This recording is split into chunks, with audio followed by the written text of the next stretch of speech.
제가 갤럭시 S23 사전 공개 행사 때 갤럭시북 울트라를 보고 이런 얘기를 했죠. 속으로 이렇게 만들어서 제대로 된 성능을 낼 수 있나 이런 걱정이 들 만큼 얇고 컴팩트했어요. 사실 이게 상식선에서 불가능한 이야기가 맞거든요. RTX 4070이 토탈 그래픽 파워 TGP라고 하죠. 최대 115W까지 박히는 놈인데 그 발열을 이 두께, 이 무게로 말도 안 되는 겁니다. 그리고 언박싱을 하면서도 눈치를 바로 챘어요. 이 어댑터를 보면 느껴지죠. 요건 애플의 140W 어댑터입니다. 더 작죠? 여기 적힌 작은 글씨를 자세히 봐도 5A에 20V 100W라는 겁니다. 제가 아까 말씀드렸죠. RTX 4070은 그래픽 카드만 해도 115W까지 먹일 수 있어요. 심지어 오버클럭을 하면 140W까지도 넣습니다. 근데 어댑터의 총 용량이 100W급, 테스트 안 해도 바로 전력 제한이 걸려있다는 걸 알 수 있는 부분인데요. 어느 정도로 제한되어 있는지 벤치마크 점수를 보면서 이야기를 해보자고요. 우선 CPU 성능을 알 수 있는 시네벤치 R23 기준으로 멀티코어 16,000점대가 나왔고요. 싱글코어는 1800점에서 1900점 정도가 나옵니다. 제가 알기로 i9 13900H가 19000점 이상이 나오거든요. 근데 한 20% 정도 이렇게 낮은 16000점이 나왔으니 CPU도 전력 제한이 걸려있다고 보시면 되고요. GPU는 조금 더 심하게 걸려 있습니다. 우선 파스는 2만점 정도가 나왔고요. 타스는 8800점 정도가 나왔습니다. TGP가 좀 높긴 하지만 140W로 잡혀있는 RTX 4070이 타스 13000점 이상이 나오는 걸 생각하면 거의 반토막 났다고 보시면 돼요. 한 40% 정도는 전력 제한이 걸려있는 거죠. 그럼 여기서 실망을 하고 넘어가야 되냐? 그건 아닙니다. 이건 목적이 좀 다르다고 보시면 돼요. 방금 제가 말씀드린 타스 13000대의 TGP 140W의 그 괴물 같은 노트북을 들고 다니려고 하면 들고 다닐 수도 없죠. 사실 시즈 모드로만 거의 사용할 수 있는 그 녀석은 벽돌 같은 어댑터가 자동으로 따라옵니다. GPU만 140W를 먹여야 되니까 어댑터는 당연히 300W급, 뭐 심하게는 350W급 이따만한 어댑터가 따라와요. 거기에 전력을 많이 넣었으니 당연히 발열이 많겠죠. 쿨링 시스템을 많이 때려 박아야 됩니다. 베이퍼 챔버도 큰 걸 넣어야 되고 팬도 여러 개, 그마저 큰 것들로 넣어야 되죠. 최소 노트북만 무게가 한 3kg 정도 될 거예요. 배터리 효율도 똥망일 테고 진짜 한번 들고 나가려고 하면 큰 맘 먹고 들고 나가야 되는 백팩보다는 캐리어에 들고 다니는 게 나을 겁니다. 삼성도 그렇게 만들 수 있습니다. 하지만 그렇게 만들지 않은 거죠. 갤럭시북 3 울트라는 비록 성능에서는 전력 제한과 성능 제한이 걸려있긴 하지만 휴대성만큼은 아주 뛰어난 노트북이죠. 제가 돌린 게이밍 벤치 결과도 보면 초고사양 게임들, 뭐 사이버펑크 2077이나 삼국지 토탈워 이런 게임들은 최고 해상도에서 스로틀링 때문에 원활한 게임을 진행하기에는 약간 애매하긴 했어요. 하지만 해상도만 살짝 낮추면 FHD급으로 세팅을 하면 충분히 어느 정도 즐길 수 있는 수준이 되었고요. 사실 근본 자체가 게이밍에 초점을 맞춘 노트북도 아니고 그냥 나 게임 잘 돼 요 정도로 접근하면 좋은 거죠. 하지만 여기서 한 가지 의문점이 듭니다. 전력 제한을 걸어가면서 왜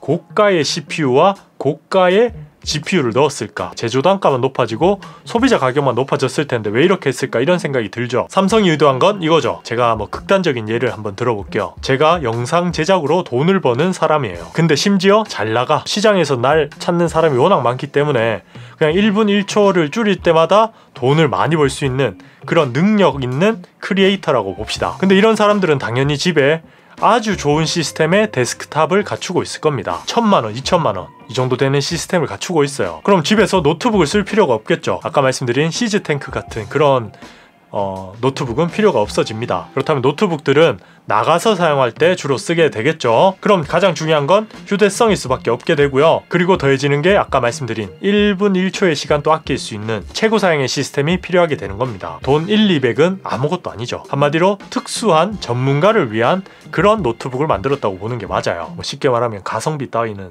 필요 없는 사람. 제가 이렇게 생각한 근거는 프리미어 프로나 포토샵 같은 작업을 할 때 여실히 느낄 수 있었는데요. 4K 10비트로 촬영된 영상 4개를 겹쳐 플레이백을 해보면 상당히 잘 됩니다.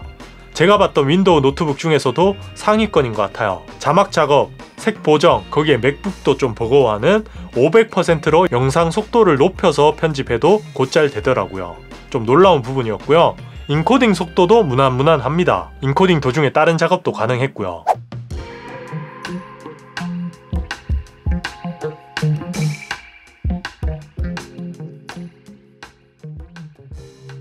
그리고 디스플레이를 봐도 게임을 위한 스펙보다는 영상 제작이나 사진 작업을 위한 스펙들이 많이 보이죠.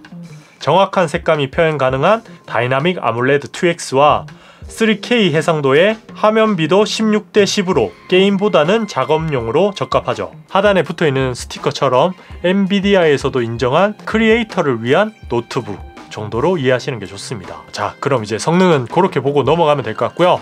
나머지 성능에 대해서도 한번 따져보죠. 단점 이야기도 할 겁니다. 우선 디자인은 무난무난하죠. 전작인 갤럭시북 2와 비교했을 때 큰 변화가 없기 때문에 모던하고 심플함에 올인한 그런 느낌이라고 보시면 되고요. 얇고 가벼운 폼팩터가 주는 만족감과 무광의 알루미늄이 주는 고급감이 괜찮다는 게 제 생각이었습니다. 좀 아쉬웠던 부분은 지문이 잘 묻어나요. 제가 거의 뭐 박지성 형님급 지성이거든요. 쓱쓱 하면 바로 글씨 쓸 수 있습니다. 또 요건 작은 부분인데 충전 케이블이 너무 깔맞춤이 없다는 게 아쉽긴 했습니다. 맥북은 스그 색상과 실버 색상에 맞춰서 케이블도 출시를 했거든요. 뭐 이런 부분이 좀 감성적인 부분이잖아요. 삼성도 이런 작은 디테일을 챙겨서 고가의 제품인 만큼 감성도 좀 챙겨줬으면 좋겠어요. 그리고 다음은 키보드와 터치패드인데요. 이것도 무난무난합니다. 배열이 조금 풀 배열이라 저는 개인적으로 답답한 감이 있긴 했지만 그래도 텐키를 좋아하시는 분들도 많으니까 취향에 따라 갈릴 것 같고요. 터치패드는 아주 넓고 사용감이 좋긴 합니다. 딱 하나 단점이 있다면 클릭감이 좀 아쉬웠어요. 빡빡하게 눌리는 감이 없지 않아 있더라고요.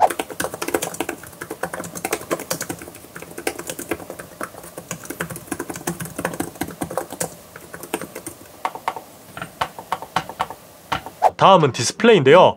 사실 다 좋습니다. 화질도 좋고 뭐 해상도도 좋고 그냥 딱 한 가지 빛 반사가 너무 심해요. 삼성이 분명 휴대성에 집중한 노트북으로 만든 것 같은데 디스플레이 코팅은 휴대용에 걸맞지 않은 코팅을 했습니다. 저도 햇살이 강한 카페에서 사용을 많이 했는데 진짜 카메라가 화면보다 거기 반사된 제 얼굴을 더 잘 잡더라고요. 좋은 화질의 디스플레이를 망치는 그런 느낌이 없지 않아 있었습니다. 그리고 발열과 소음 같은 경우는 사실 뭐 기대한 것만큼 조용하진 않았지만 무난무난하다고 생각을 했어요. 발열도 뭐 전력 제한이 걸려있는 만큼 100도 이상을 넘지는 않는 선에서 손에 느껴지는 발열은 무난무난했습니다. 풀로딩입니다. 풀로딩. 마지막으로 배터리에 대한 이야기를 할 건데요.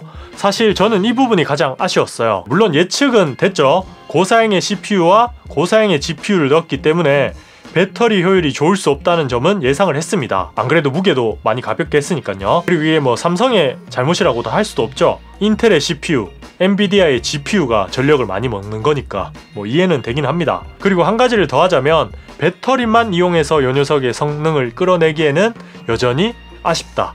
뭐 이것도 인텔과 엔비디아의 단점이죠. 전력을 제대로 끌어낼 수 있는 어댑터는 거의 필수적으로 들고 다니시는 게 좋을 것 같습니다. 아주 가벼운 인터넷 서핑이나 유튜브, 문서 작업을 할 때는 뭐 얘만 들고 다녀도 될 것 같긴 하지만 이 녀석의 용도가 거기에 그치진 않을 거잖아요. 무조건 300g이 넘는 어댑터는 필수로 들고 다니셔야 됩니다.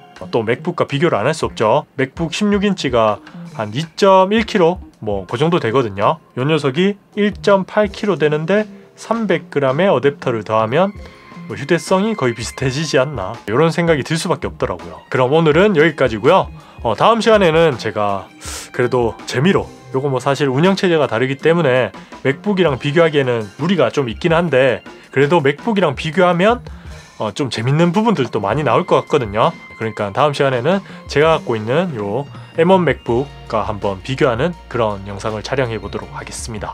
기대되시는 분들은 좋아요, 구독하기 꼭 하셔야 돼요. 구독 안 하시면 저를 찾지 못해요. 늘 말씀드리지만. 그럼 저는 다음에 또 찾아뵙도록 할게요.